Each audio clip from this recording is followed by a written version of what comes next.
happy? I'm just so happy we started precisely on time. For the first time in ever.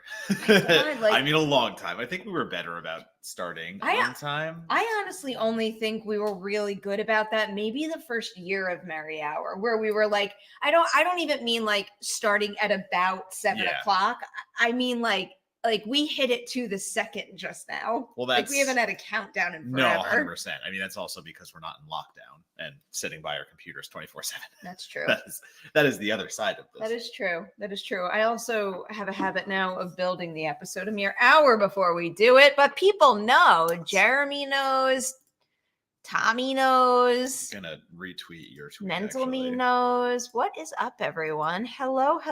I hope you're all having a wonderful Friday. What did you say you were gonna do? Tweet. You're tweeting again. Okay. Well, like I tweeted, now I'm gonna quote your tweet and just say live now. Oh, I'll do that too. Yeah. I'll do that too. As marketing. Well, as everybody learned today that watched Collider Dailies, marketing shows is very important. It is. Because if you don't spread the word and people don't watch your shows go away. But was that? Yeah, today was the last day. It was like, it was a little sad. It was a little sad.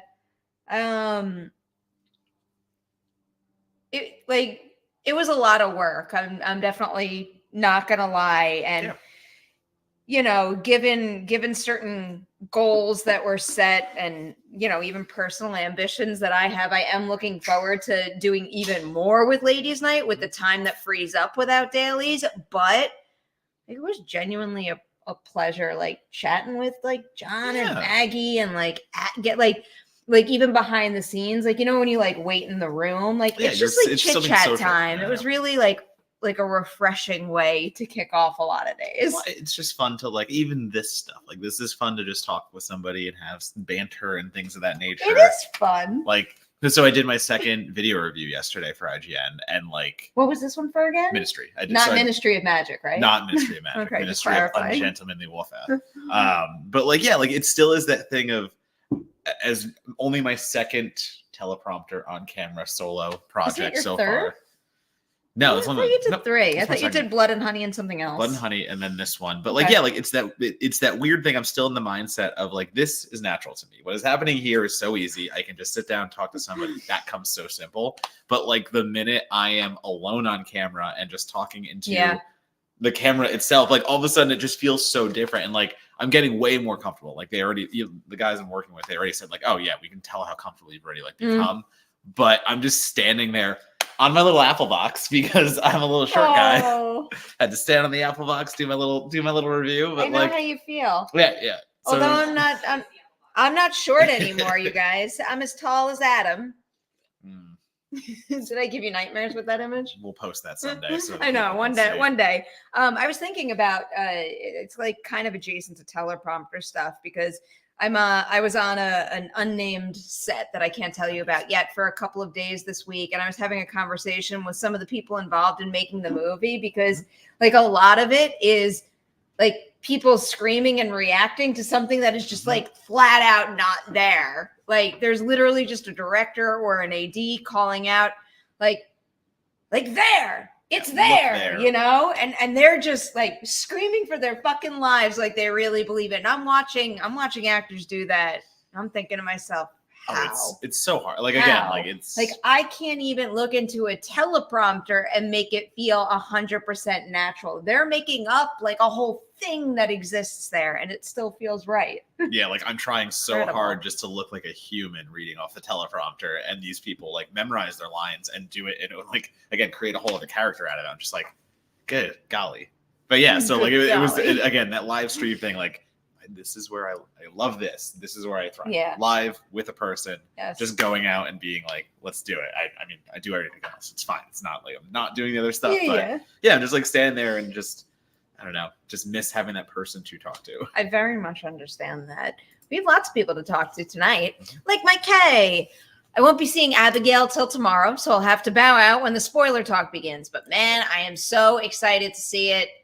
you should be excited, Mike. Yeah. And for anybody out there who navigated over to this video and you're like, uh-oh, is Abigail going to be spoiled for me? It won't. We save our spoiler conversations for the end of the episode so you can still enjoy the large majority of Merri Hour. And then we put up a very clear warning so the movie will not be ruined for you.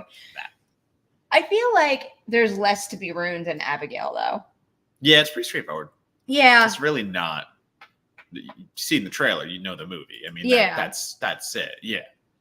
Not that that's it, but it's not it. There's a reason why I want to have this spoiler conversation. All good. Toon Talk says, literally just came out of the theater, had fun. No, you missed the lull. Lol. That's your job. Lol. Yeah. Sounds more natural coming from you. And Mental Me says, thoughts on they did another message right after that. Okay. They meant to say Scary Movie 6. Ah. Thoughts on the Scary Movie 6 announcement. Is that a thing? Yeah. Oh yeah. No, that got announced. It's happening. Boy. Interesting. Yeah, they're coming back. Interesting. I believe the same creators. I don't like. There's no director or anything attached, but like all we know is that they're rebooting the franchise, which it's been a while. There's a lot to talk about. It's my argument with Scream. It's like that is why 4 is one of my favorites because there was so much horror in between 3 and 4. So like. There's been a lot of horror to comment on for the Scary Movie team. And listen, I'm not saying they're all good movies, but when they were straight up just like, it was like when 1 and 2 really thing. Yeah, it was a CinemaCon. Oh, because like I immediately looked up Scary Movie 6 to see if I could find the, whatever announcement article. And all I see is headlines that say, Melissa Barrera wants to be in Scary Movie 6. That would be so fun.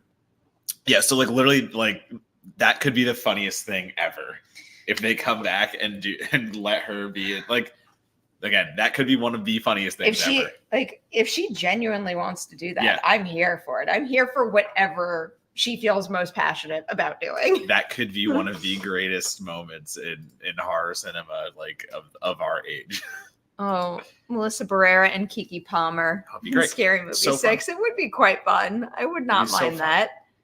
What are we talking about today? So we're saving Abigail spoilers for the very, very end. Yeah. I guess right before that is when we'll do the First Omen and Immaculate debate because we are going to talk about spoilers in that conversation too because we can't have the debate without it. That leaves. You're talking about Ministry of Ungentlemanly. Random chat. Don't like that title. The Ministry of Ungentlemanly Warfare. I know. I had to say that over and over again in my review, and I hated it every time. I'm like, the Ministry of Ungentlemanly Warfare. I am stumbling over happy I'm not covering it because I don't even want to type that all out so many times, Well, what'd you think of it? I liked it. It's good. It is not Inglourious Bastards, but it is Guy Ritchie's. To me, it's his answer to a film like Inglourious Bastards. Okay. There is based on a true story. There is also revisionist history. There's less revisionist history than in Inglourious Bastards. Okay. I will admit that. But yeah, like this is a microcosmic look at World War II and in time when Winston Churchill basically made a little undercover covert operation happen. It was secret. There were some people that went in. And what we get out of it is lots of dead Nazis, lots of people having fun killing Nazis.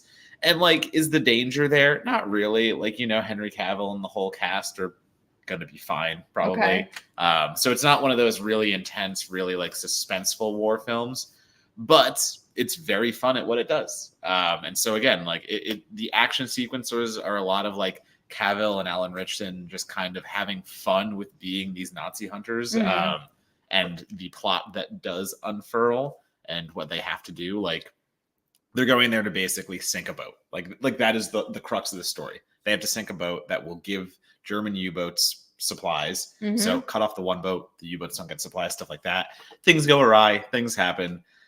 It's Guy Ritchie though too, and I'm an easy mark for Guy Ritchie. And if you like that kind of style where he's cheeky, he's witty, he's having fun with violence, but also you can definitely see some of the espionage love he has in Man from U.N.C.L.E. and stuff like that stuff, and his love of like spaghetti westerns. Like both of those come in here a little bit, especially like I mentioned the westerns more in Score.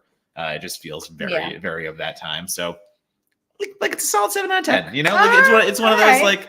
it's good. I had fun. It's guy being guy doing a World War II movie. Like, I'm into it. 7 out of 10 will tip the scale for me. Usually, if you had said a 6, I'm like, I'll just like, I'll see it when I see it, kind of thing. But it's a solid 7. I don't know. I might check that out. You said Sasquatch Sunset also comes out this week. Yeah, Sasquatch is out this week. Did it expand? Or maybe expand. It might have expanded.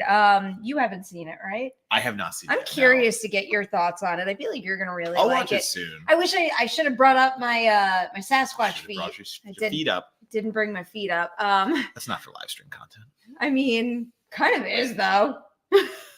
Don't show your feet on live streams. I mean, they're not my feet; they're Sasquatch feet. Not this live stream. I quite like that movie, and I really hope that a lot of people go see that movie in theaters, because that's the kind of movie that makes me go, "How did someone greenlight this? How does this movie exist?" Yeah. I am so thankful it exists, because, like, it's like wacky and bizarre, but takes itself just seriously enough that their world feels real. And I don't know, as much as I love, like a horror creature feature, it's really damn cool to get to live, a period of time in the lives of a family of Sasquatch in the wilderness.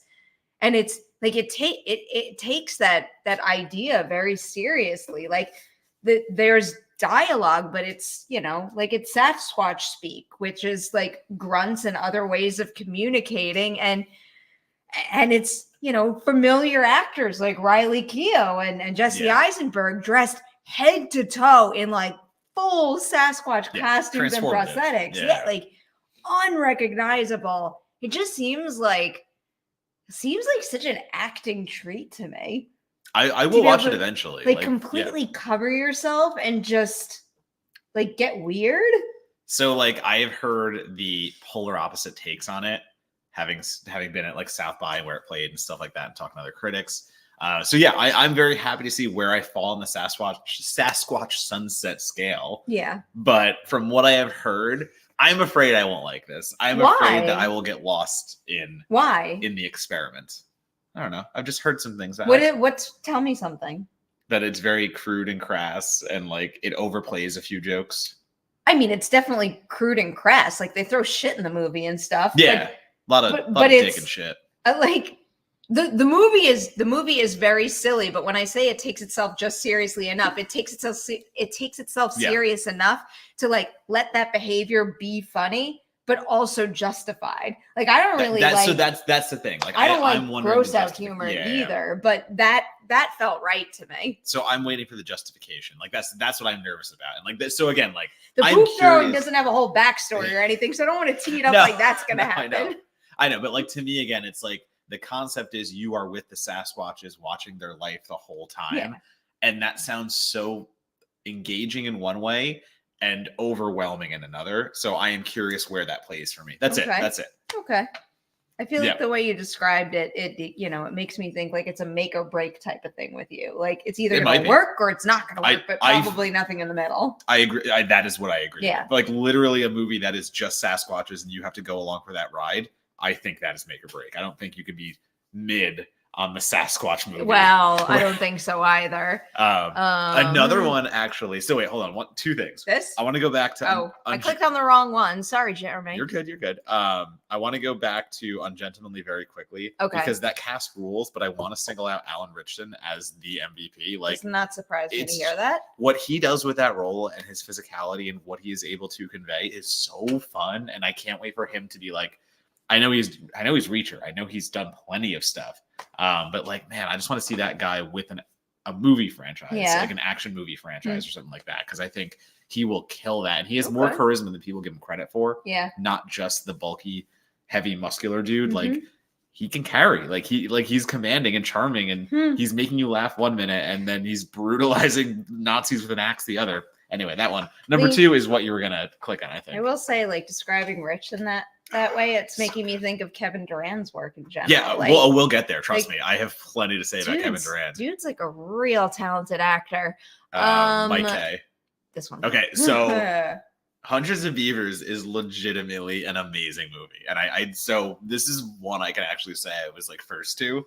because it played at Fantastic Fest 2 years ago, maybe. Oh, wow. But it played in this offshoot little collection that was like, here's the main roster. Yeah. Here's what we're gonna call. I think it was called Burnt Ends, and it was just a micro budget programming block that like didn't get as much attention. No one really saw movies. So I was at home. I'm like, I got time. This sounds silly as F. So I put on Hundreds of Beavers and I watched it on my laptop in my room.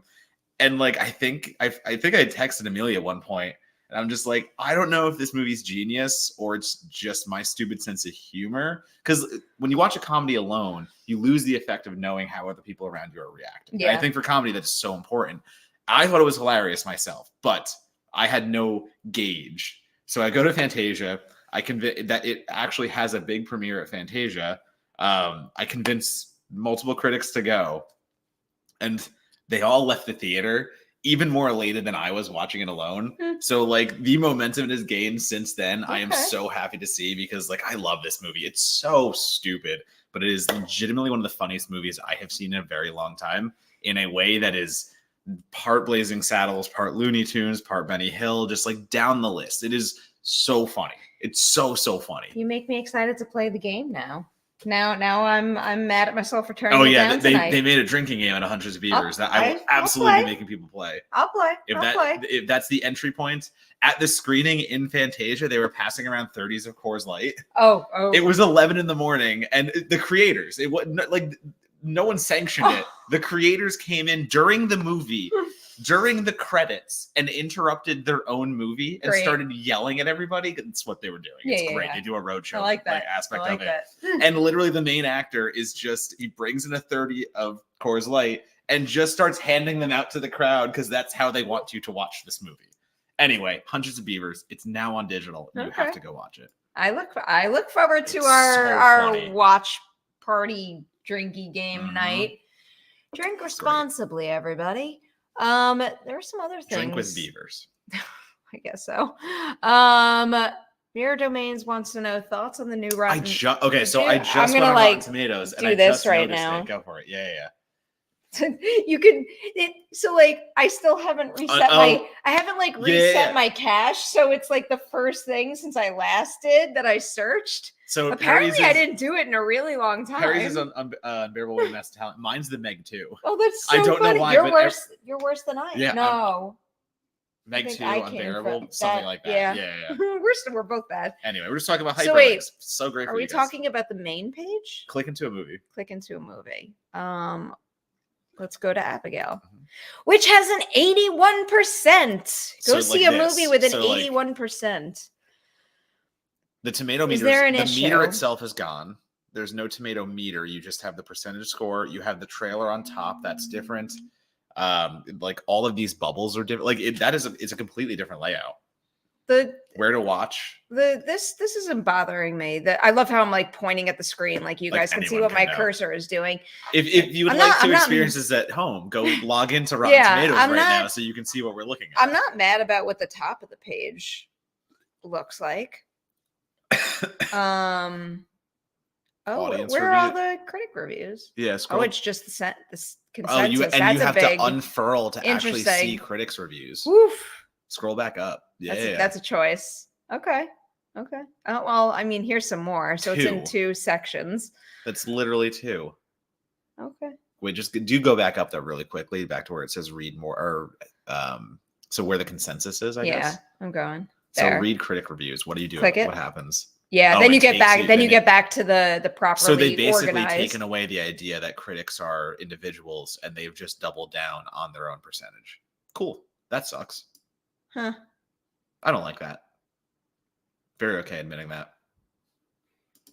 The one functionality that I always tell people to use on Rotten Tomatoes, they've effectively removed. Cool.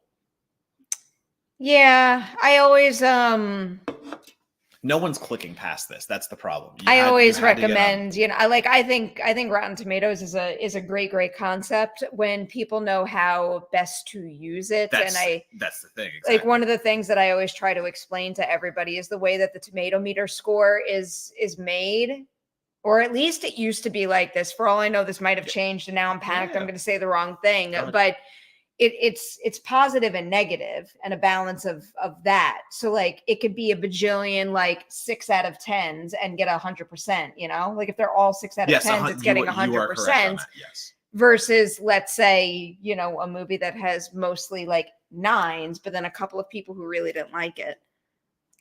Why are audience reviews above the critics? Because they devalue critics. That's fine. Yeah, no, that's stupid. I don't like the new layout. I didn't look at it that intently, and yeah, it's basically fueling its own problems. Like the entirety of what you just said, like the issue for actually the entire time I was arguing that the issue is not Rotten Tomatoes, it's the people reading it, and like you have to understand how to read it and find critics that you trust. Rotten Tomatoes has leaned into the fact that yes, that is exactly what the problem is. So we'll just go ahead and embrace it. And they've just erased the idea that critics are individuals and they have their own percentages, and that's it now. That's dumb.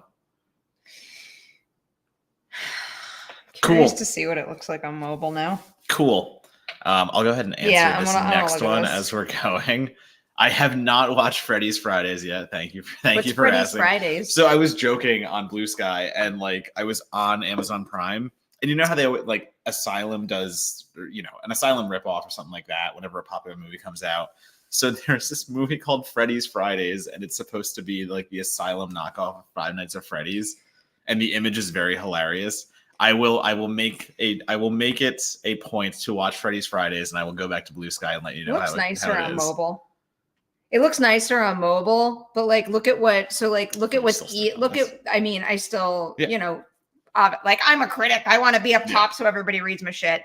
But when you go to it here, like look how easy it is to just two. Oh. You can swipe through two. I thought maybe they would all be there and you could keep going. It's one positive and one the same.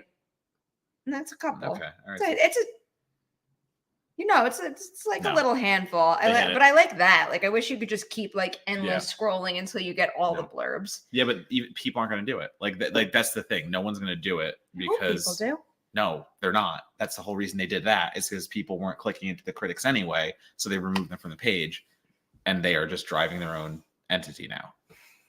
That's the reason why we get percentages on like marketing material now and stuff like that, and the tomato and stuff like that, because that's what people worship, a single algorithm instead of the actual critics. Certified for anyway, journalism isn't dead. Oh, stop that. We need to be hopeful and keep doing. We do. We're doing what we do. Yeah, we do. What else did we have to review? I feel like there was something else you saw. With like Blood for Dust. I was going to say something with blood and dust. It's fine. What is that? It is actually a pretty cool cast. It's Scoot McNairy, Kit Harington. This too. Oh yeah, we'll get there. Yeah. Scoot McNairy, fucking Kit Harington, Josh Lucas. I know what you're Ethan talking Suplee, about. Like a really awesome cast for a criminal thriller, and it's very simple. Scoot McNairy, kids in the hospital, ailing from something. He's a God-fearing, church-going salesman. And Kit Harington, a man from his past, says, hey, you want to make some money because America's broken and you can't do it the right way? Well, let's do some crimes. And he's like, cool, what you got for me? And he's like, well, you're a salesman. Take this package, whatever, let's say, in the briefcase. Go up the highway, deliver it, and you're going to get a payday. And that's the whole movie. Oh. And it's cool because it's very contained. And its performers doing very well. I think McNairy is very talented and always is. So like I'm in on that. Kit Harington getting to be a sleazeball, kind of nice. Like I'm not gonna lie, like he has fun with that too. Very like in something new in a good while. Very middle America in a way of like that's the kind of Fargo-esque take we're gonna have on it, but way more dire.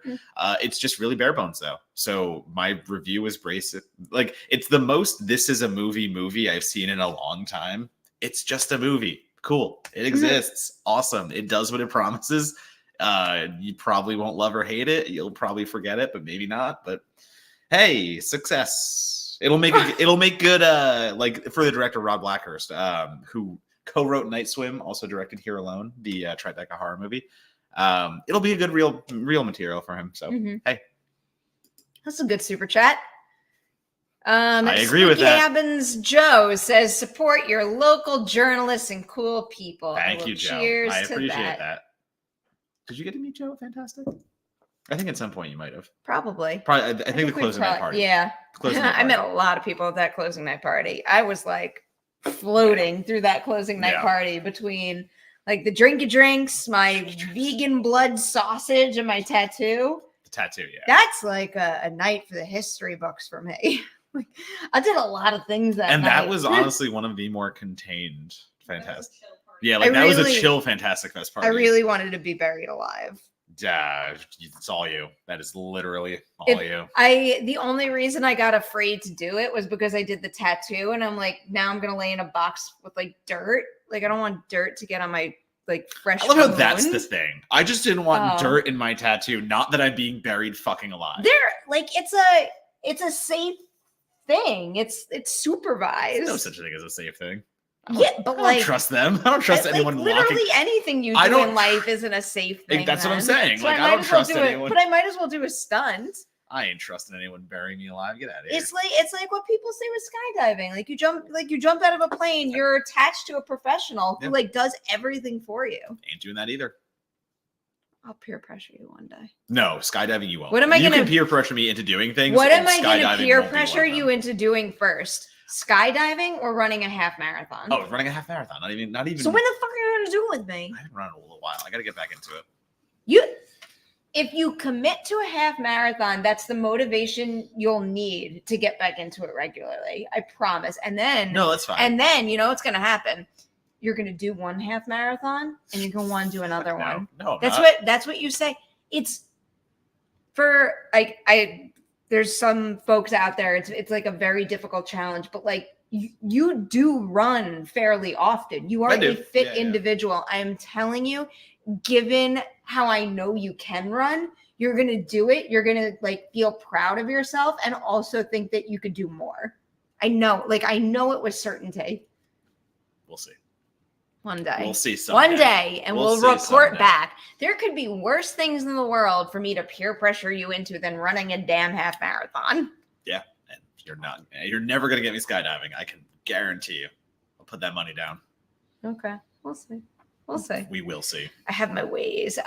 Okay, so the other thing we were going to talk about was the Trap trailer.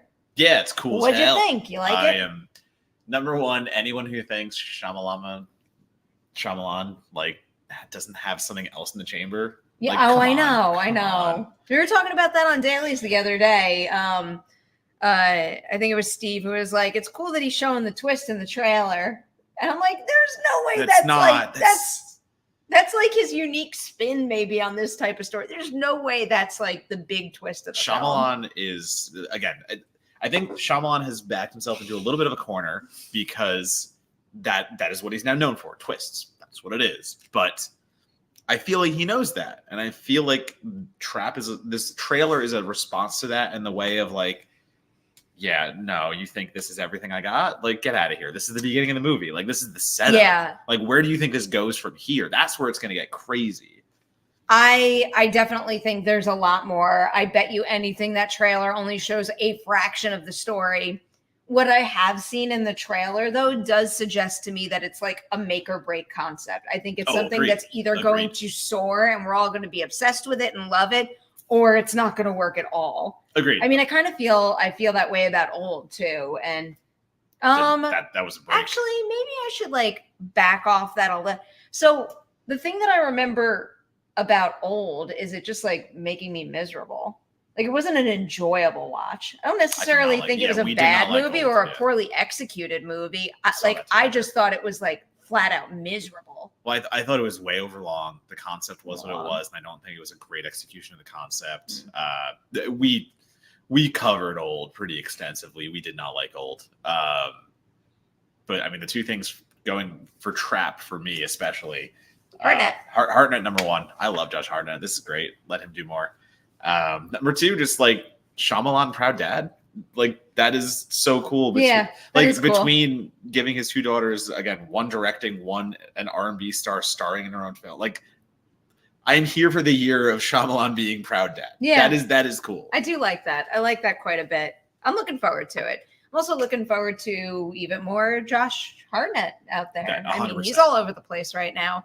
I'm actually going to get to talk to him soon, and I want to be a big old nerd and wear my faculty t-shirt, but I feel like I need to look a little dressier than wearing my faculty t-shirt. Where is it? What do you mean? Why? Because it's like a nice event. I can't go in a... Okay, what if you wear your faculty shirt? Is it a short sleeve or a long sleeve? It's like a Rucking Fountain shirt. Well, I get like a kid, short or long a t-shirt. Okay, so go blazer. Go blazer and shirt. Oh God, I can't. I would just like it'd make it awkward. It'd make it awkward. I highly doubt it will. After this thing is done, I'll share some pictures and like you'll all agree with me. It would have been awkward and inappropriate for me to wear my faculty t-shirt. You are in our industry. You know how awkward people in our industry are and how not even close to the most awkward shit in our industry that is. I'm not. I mean, there is some awkward shit. Every day there is awkward shit in our industry that is nowhere close. I was prepping for a Q&A fairly recently, and I went down the rabbit hole to use other information that people got in their junket interviews to bolster my questions, and I just like stumbled upon a string of them that I'm like, oh no, why? Do you remember the place beyond the pines? Yeah. Do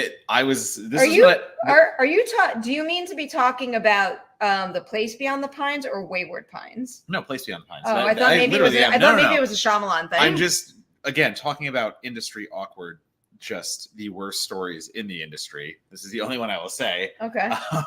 Gosling roundtable. One of the last roundtables I've ever done because I couldn't sit through these anymore. Literally, this white ass critic. I don't know why. Gosling sits down. One of the first questions, a word is said in The Place Beyond the Pines at some point. I forget the context at this point. And this guy just straight up says the N-word out loud to Ryan Gosling and poses it like it's okay because he asked a question. And I have never seen an interview die quicker than that. So yeah, you want to talk about awkward in the industry? I think you're doing okay. Bringing me back to my roundtable days. Holy roundtable days. Yeah. I will never do another roundtable. Those are special. I'll bring up a ladies' night shout out. When did you I'm like not entirely sure if I'm gonna read this right, but I'll tell you all when Collider Ladies Night started, which is pretty cool.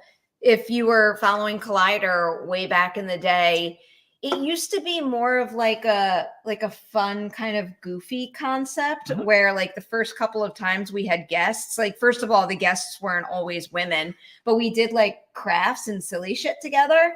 Like Taika Waititi came on and he drew tattoos on us, and Bruce Campbell was on once. This was actually a lot of fun. And we made Valentine's Day cards in the style of Ash versus Evil Dead. It was fun. Like they were all wildly inappropriate cards. Vicky Crepes was on for Phantom Thread, and we made like paper doll kind of things. It was cute. But anyway, that did not take off in the way we hoped.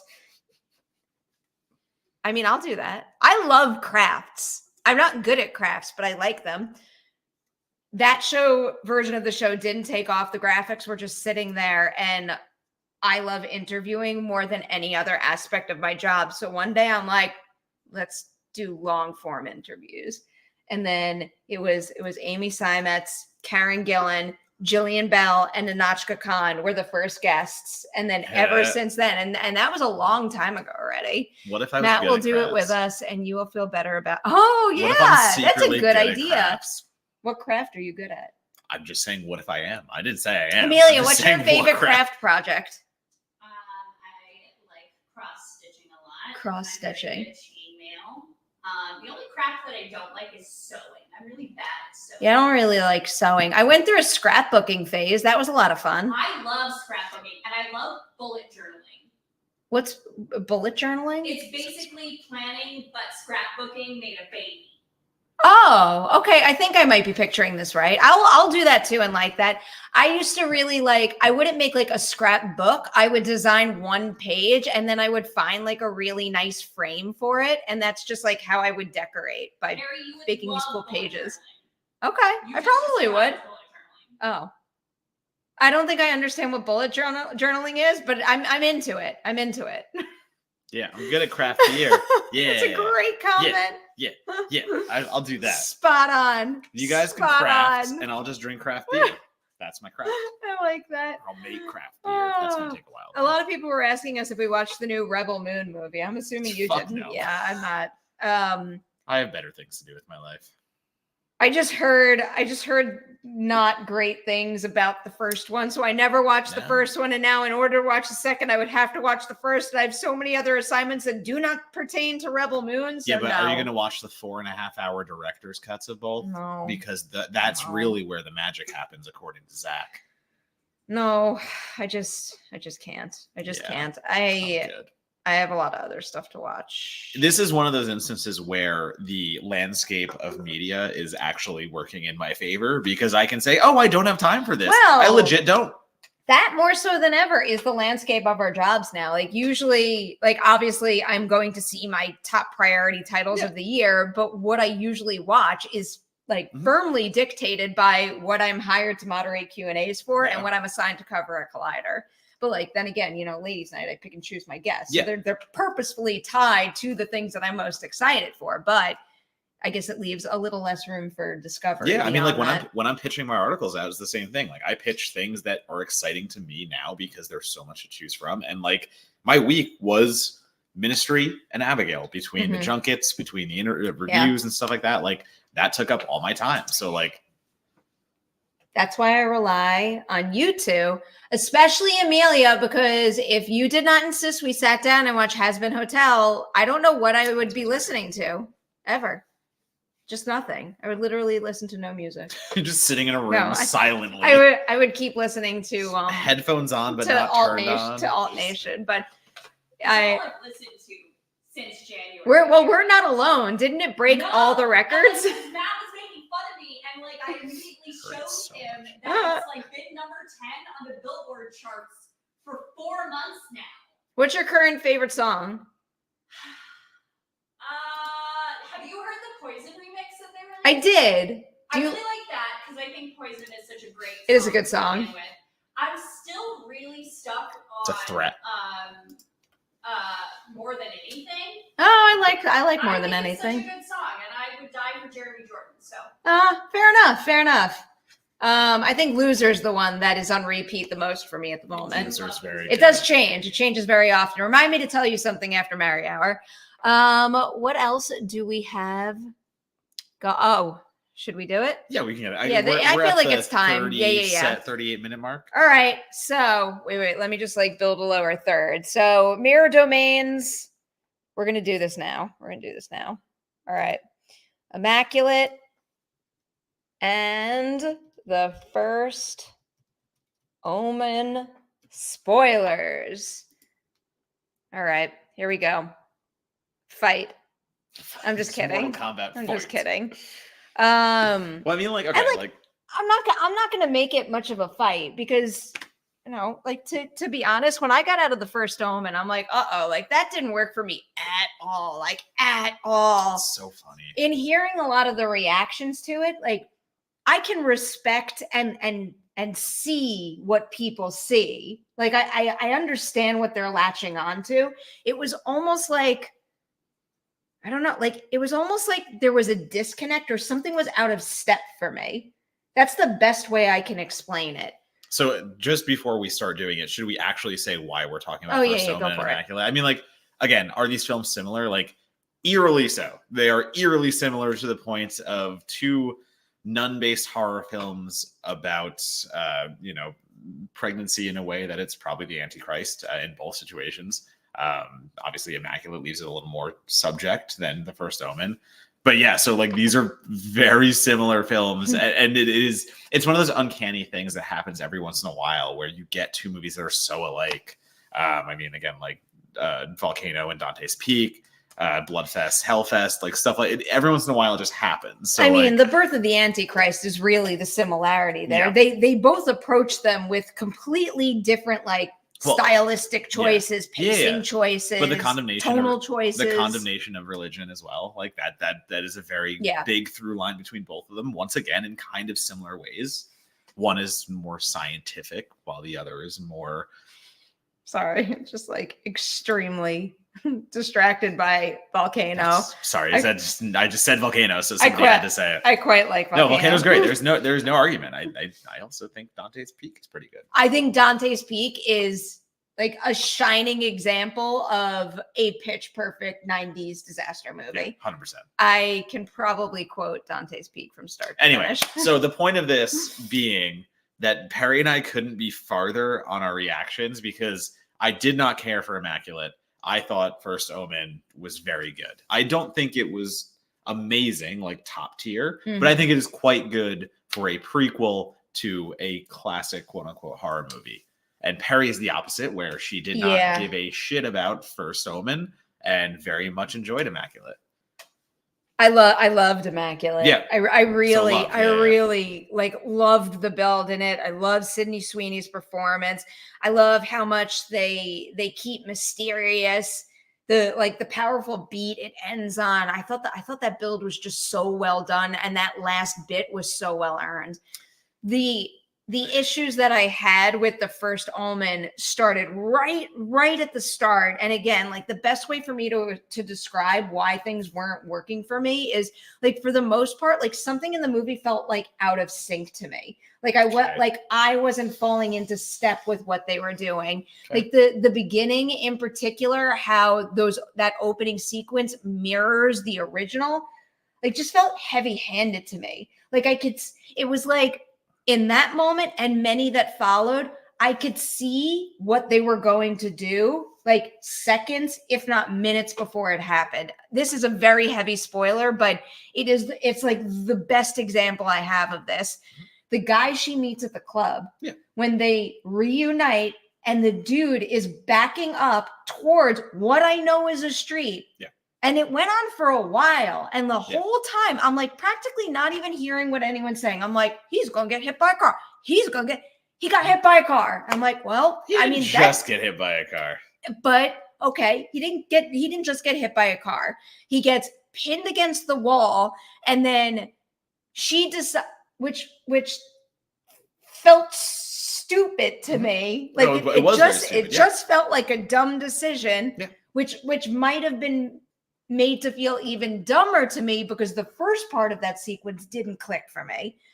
She proceeds to like pull a man who is pinned against the wall away, and she's holding half a body.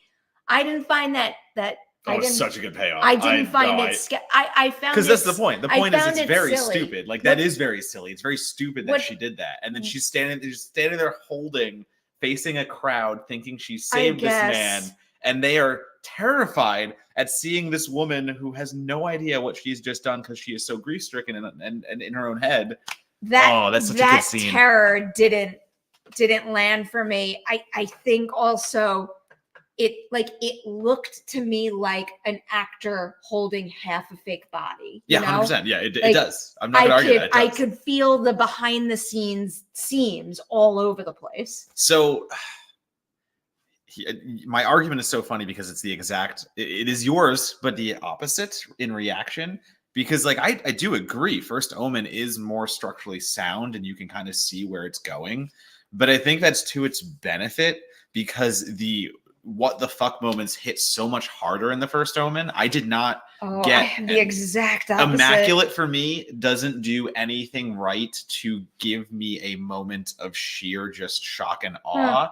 Where the First Omen, number one, like the demon baby scene during the pregnancy, like that is the most I've ever seen a pregnancy on camera. Like they go for it in that scene so much, and the demon arm coming out at the end, like that is a year-ending fucking image. Like that is going to be in my mind the entire time. Where Immaculate, if we want to talk about expectancies, I saw the Immaculate expectancies miles ahead because all they cared about was playing to like the old school crowds of like, hey, you've seen these Italian horror films. Hey, you've seen these old school movies. We're just going to do those again. And I feel like they cheat out on a lot of their big moments because the gore does not deliver in a way that First Omen goes above and fucking beyond. Like, again, my reaction is the First Omen had no right to go as hard as that did. From that franchise, from what I saw, being a prequel how many years later? No, First Omen goes entirely harder. Immaculate has good ideas, but it doesn't have the wherewithal to bring them together in a way beyond saying, hey, look at these cool movies that you love. We did that again. It's interesting because I had the exact opposite experience. Yeah, and like again, like there was no problem with that because it's I think it's our taste profiles coming in somehow. I genuinely just find the difference in reads here interesting because when it comes to Immaculate, what I thought that one did really well was take the blueprint of familiar scares we had seen before, but like shift it just enough that it makes it jarring in a new way, where it like those big scare beats were hitting like offbeat in a way that would surprise me and make me go, holy shit.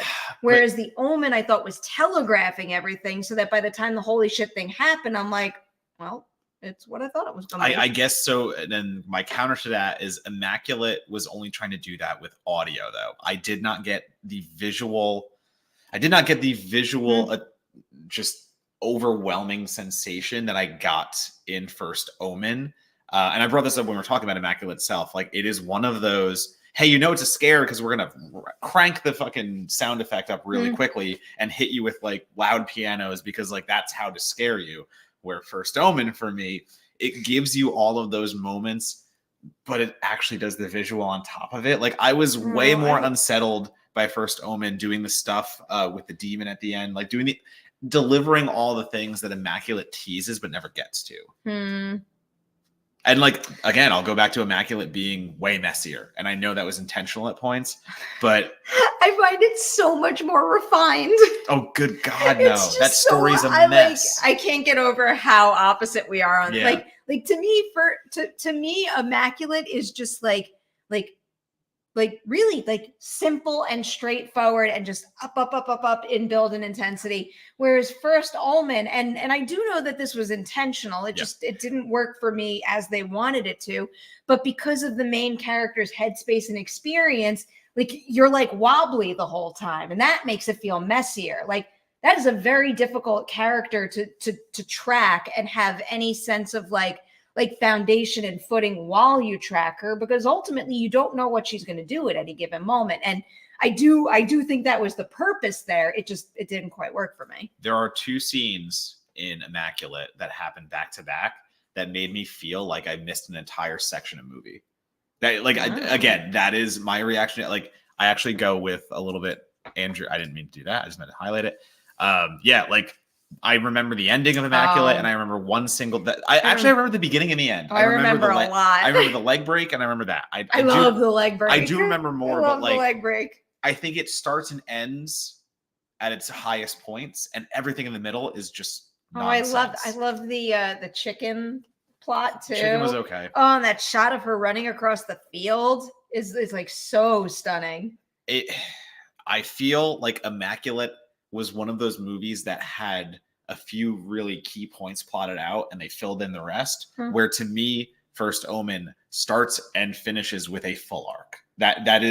It delivers in a way for me that actually tells a whole story, where Immaculate just has some good vibes and like wants to be something it's pulling from the past on. I mean, I don't think this is necessarily a good or bad thing, but the difference is that First Omen gives you a moment with her like after the events, whereas Immaculate does the cut to black thing. I thought that worked for Immaculate. That made it way heavier on my mind. Whereas in the First Omen's case, I don't necessarily think that ending did anything to further satisfy me, but rather just felt like a very deliberate, like look at what we did with connectivity kind of thing. The worst parts of the First Omen is when it tries too hard to tie back into the franchise. I agree with that sentiment. And I do agree where like there is power in that ending and what it sets up. And I actually think the ending is cool in a way that it gives you a path forward that isn't just the Omen if you want to keep going, because now there are divergent paths. You can just make the Omen again. but why would you do that? Because now we have this other path they can go down. Yeah. But I do agree with the sense that I feel like the ending drags on a little bit too much. And that's why I say First Omen is a very good movie, but I can't go to the next level. Yeah, like that moment that he is dating. Yeah. Like, I agree. It's so fan servicey and it's so franchise servicey. Also one thing that, I think about quite often, especially because you just brought up with comedies, I believe, the idea of, how seeing it with a packed house can impact your viewing experience. I saw it with a very, very thin studio screening room crowd. I would be curious to see how I might feed off of or not the energy of a packed house of horror lovers. So, I know we always say, like film festival hype is bad and we try not to get caught up in it, but like there's a reason we value the communal experience at the movie theater. It does either enhance or take away from how much you enjoy a film. And for all I know, my first experience could have been different if I saw it with a bigger crowd. Yeah. So again, like it's just that funny read where like both our reads are kind of on, but it's why it worked and one didn't. That's like the flip thing on that because again, First Omen, Immaculate. Like none of them. First Omen isn't amazing, and Immaculate is not the worst thing I've ever seen. They're both like I did not like Immaculate. I really liked First Omen, but like they're not like here. I definitely admire the ambition and how hard Arkasha Stevenson goes with the First Omen. I thought Nell Tiger-Free was absolutely phenomenal in a nearly impossible role to pull off. I'm very much looking forward to everything those two are going to do going forward because I think they have endless potential. I was almost immediately out of step with the First Omen by the end of the first act. And then I just I couldn't recover. I couldn't get into that pace for some reason. Yeah, you're out on that. So but I love Immaculate. But it's cool to have that kind of conversation with such similar films that are done so differently because it's very unusual that we have that. All right. With that, I'm going to take this away for a quick second and just simply change the title. Abigail. Spoilers. All right. And now it's up. Now let's talk about Abigail spoilers. So if anyone hasn't seen Abigail, which hits theaters this weekend, this is where you leave this video. You go watch Abigail in theaters. Please go see this movie in theaters. I need more bonkers, bloody movies, and we need to support them to pave the way to that happening. So go buy a ticket and see Abigail. Now let's talk spoilers. Fun. Oh, I love the end of this movie. Fun. Is that what you want to talk about immediately, the very end? Well, because we did talk about it at length, and the thing with Abigail, and I still can't believe this. I think we spoke about this when I did the ladies' night with Catherine Newton in February for Lisa Frankenstein. I watched the Abigail trailer when it came out. Mm-hmm. Ever since Movie Talk has come and gone, I've stopped over analyzing trailers. I don't go frame by frame or anything like that. And she starts she says something like, I'm getting my monster belt. I'm not spoiling anything. It's in the trailer. I'm getting you see what happens to me. And I had to go home and rewatch the damn trailer and look at a lot of what happens is in the trailer. So I feel like we would have been safe talking about the large majority of this movie beforehand. But I also think that in this particular case, it doesn't matter. Yeah. It doesn't matter. I feel like they hid just enough, and they also created trailers that essentially sold us exactly what the movie gave, and having seen certain things didn't take away from the thrill and the fun of it whatsoever to me. It's a straightforward, fun horror movie, and when I talked to Radio Silence, that's the first thing I brought up. I'm just kind of you guys understand fun and horror, and how to blend that in a way that this feels at times like the concept should be a B movie on sci-fi at 3 a.m. But Radio Silence doing it it's on the same level of a Ready or Not or their Scream movies. They love this genre so much, but they love it in a way that is they want to retain the idea that horror can be entertaining, terrifying, all those things at once. And it's what you said. I want more horror movies like this to go against the grain of the other stuff we get, where there's everyone. I want everyone to have their voice in horror. I want everyone to make the horror movies they want to make.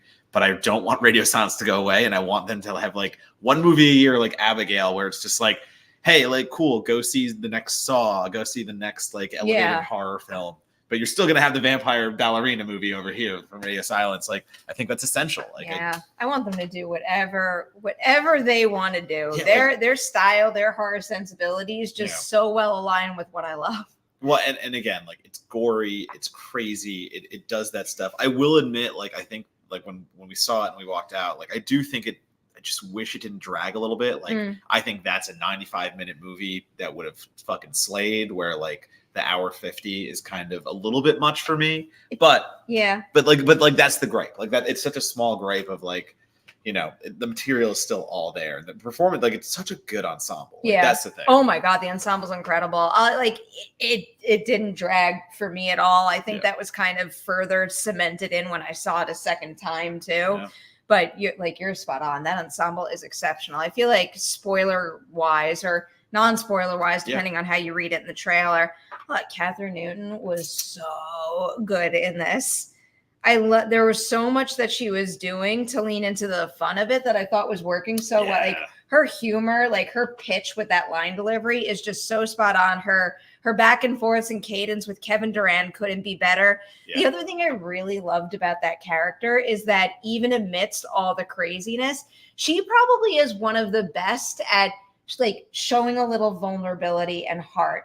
Like, there's one conversation between her and Melissa's character, Joey, where, like, she's basically like, I feel for you. Like, I want to hear what's troubling you. And then, you know, it gets cut off quickly by Dan Stevens' character, Frank, being an asshole. But that, to me, hit at the perfect point, because in Sammy's journey, like, you know what lies ahead for her, and like, you feel for her. Yeah, no, I agree with that. But, like, then you even get the people like, you know, Kevin Durant has been so good. He's been so good for so long, and, like, doing a lot more indies and stuff like that. Unless he's seen, like, X-Men Wolverines where he's the Blob and shit. Like, anyway, like, he gets to be compassionate and also the meathead, and, like, you play that so right, where you take his physicality, but you make him the one who's, like, screaming at the top of his lungs when he sees the ballerina vampire and stuff like that. Like, that is played so well. And again, like, that's Radio Silence understanding how to get the most out of these characters. I loved a lot of scenes in this movie. I think my absolute favorite, though, is the 3-on-1 fight when they walk in and they find Abigail dancing with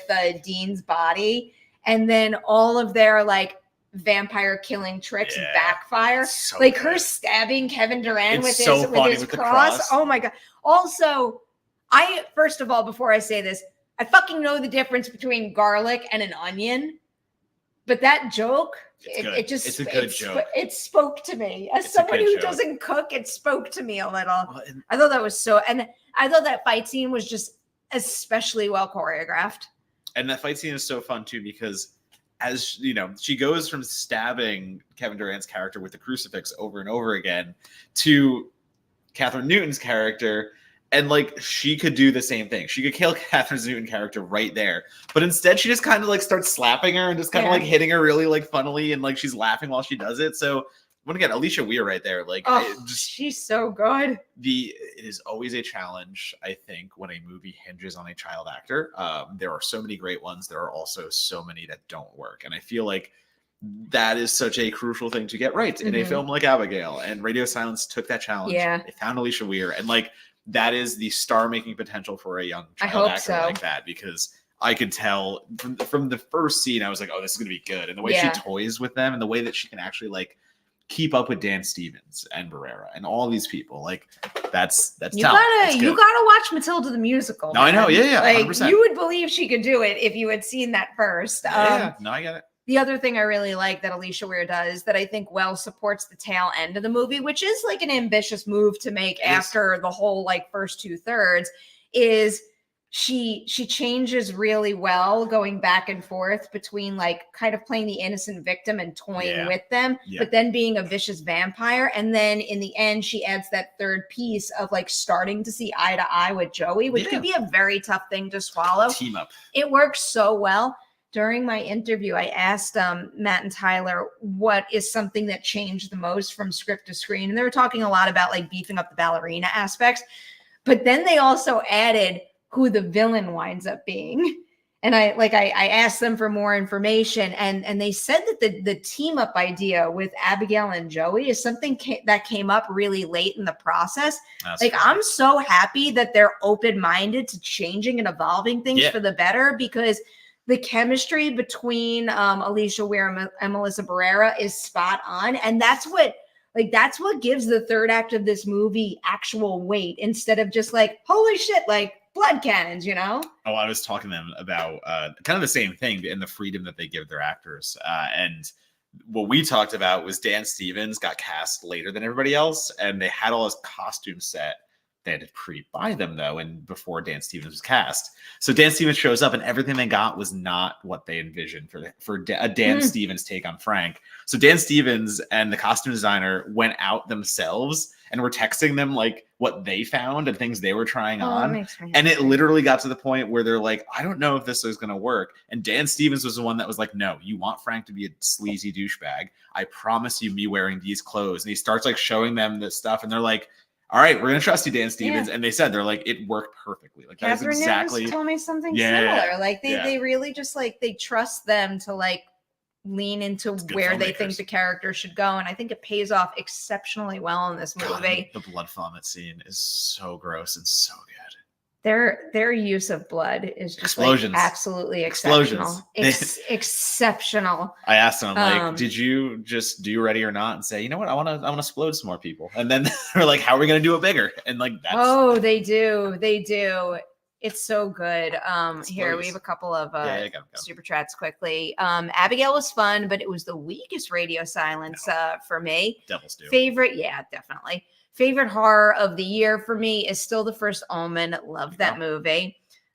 Mike said, before I leave, go watch the Melissa Barrera Ladies Night interview. Please go watch it. Go share it, like, comment. That all helps and paves the way to even more Ladies Night interviews in the future.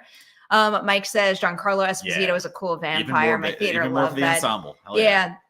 I like that little twist there too. Yeah, that was because like you knew he was in on it, you knew all that stuff, but like actually making him the vampire, like that was a nice.